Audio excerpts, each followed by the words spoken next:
I guess it's pretty simple. I think that's why you can make wine out of strawberry, kiwi fruit.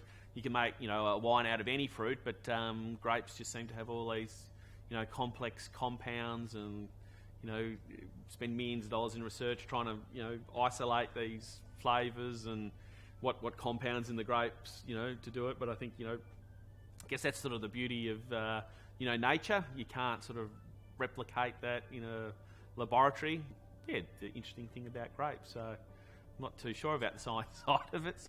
It's a very non-generic product kind of thing. Each one shows where it was grown. Some of the bigger companies do a lot of blending, trying to create a generic product which is the same every year. And look, some people are really good at naming and identifying those sort of things. And but obviously the more enthusiastic you are, the more you're interested in it and trying to name all these things. Other people just say, well, I like it, I don't know why, but I like it. And I say, well, that's all that really matters at the end of the day. If you like it, buy it and drink it and enjoy it.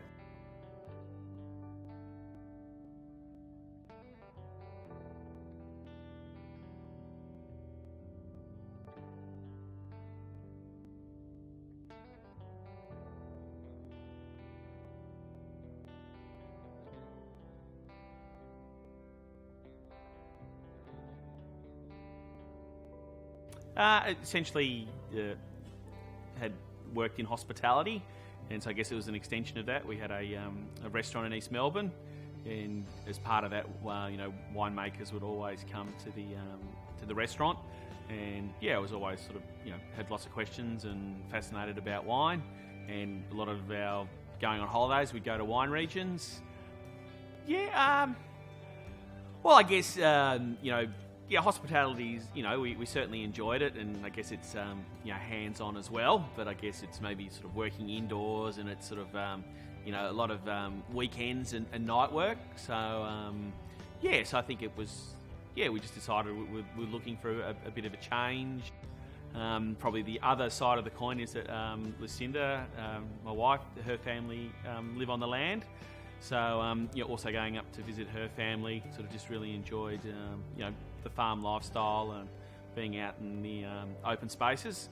And, just from there, it was a bit of a natural progression.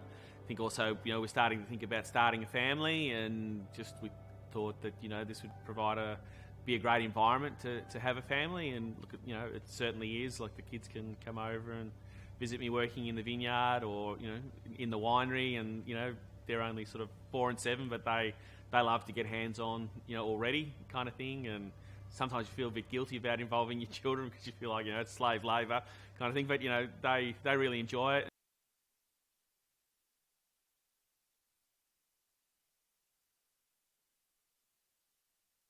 So I've sort of just learnt on the job, and I think it's a lot of common sense and getting a feel for your particular site.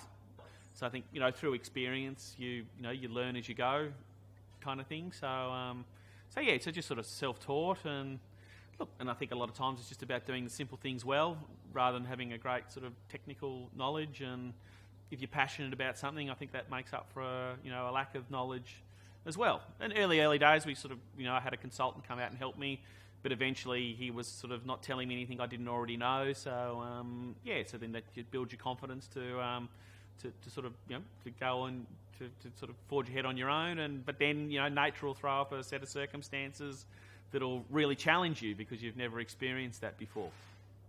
So a challenge this year was the smoke from the coal mine fire in Latrobe Valley.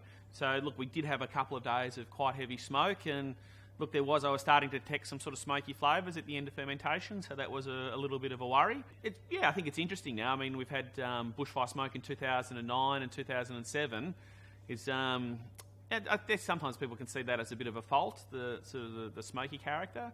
But I think our most successful Shiraz was from 2007, and that had a bit of a distinctive smokiness. And some people would sort of say, "Oh, is it from the smoky oak?"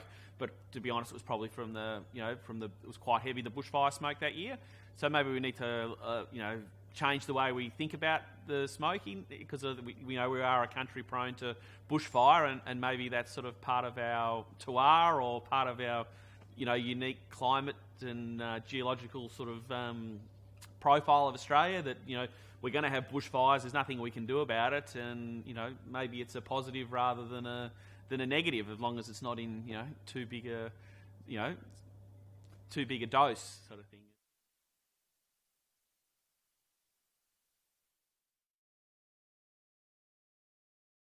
Yeah, not a big fan of indiscriminate machines. We sort of did have a leaf plucker once, but it just seemed to butcher the grapes as far as I was concerned.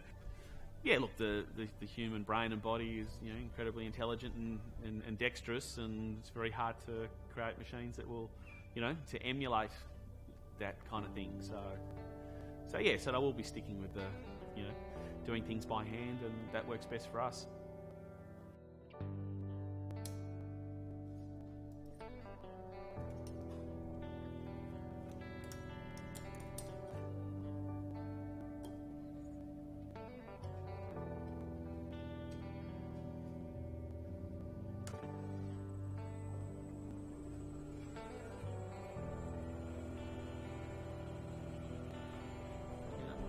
Keep running across. To be honest, the biggest sort of challenge that we're sort of seeing now is, I think, is maybe the corporatisation of the wine industry. I think with this oversupply situation, large companies are now looking to buy wine lists of small restaurants that previously we might have relied on to get a spot, but they will, give a substantial discount or they give the restaurant a rebate if they give them, say, 70% of the listings on their wine list, or half the wines by the glass, or they'll buy them new glassware for their restaurant, all based on not necessarily how much they buy, but the number of listings on their wine list. So I think that's also pushing out the, the smaller producers. Like, a lot of times I've been up to Melbourne doing tastings in restaurants, and all the time I'll always ask if I'm looking for a spot on their wine, I'll ask to have a taste of the wine that I'm sort of going up against. And a lot of times even the restaurateur will clearly say, "Oh, no, yeah, your wine is a lot better." And I go, "Well, no brainer. When can I send up a case?" He said, "Oh, look, I can't do anything this year. I'm tied into a contract. They just bought me the glasses, and I've really got to give them, 6 of the 8 wines I've got by the glass. I've got to have 6 of theirs. So look, as much as I like your wine and I think it's better, I can't actually, do anything about it." And so I think maybe just, large companies are not sort of so much worried about their profitability, but purely on cash flow.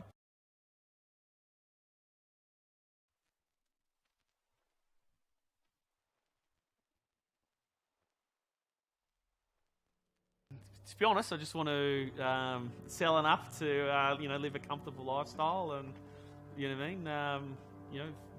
put a roof over my head, feed the kids, and provide them with a good education, kind of thing. And I guess, and I want to, make the wine how I want to do it. I don't want to have to take shortcuts, kind of thing. So if we can make a little bit more on the top of that, to maybe have a trip to France once every 5 years, well, that'd be great, sort of thing. But look, I just want to make the best wine I can, and I think for me it's more of an internal thing. And if we can get a bit of recognition along the way, then that's great, sort of thing. So, but certainly we get a lot of positive feedback from people who try our wine, and they seem to enjoy it. So maybe they could buy a bit more, but so no, but that, what I mean.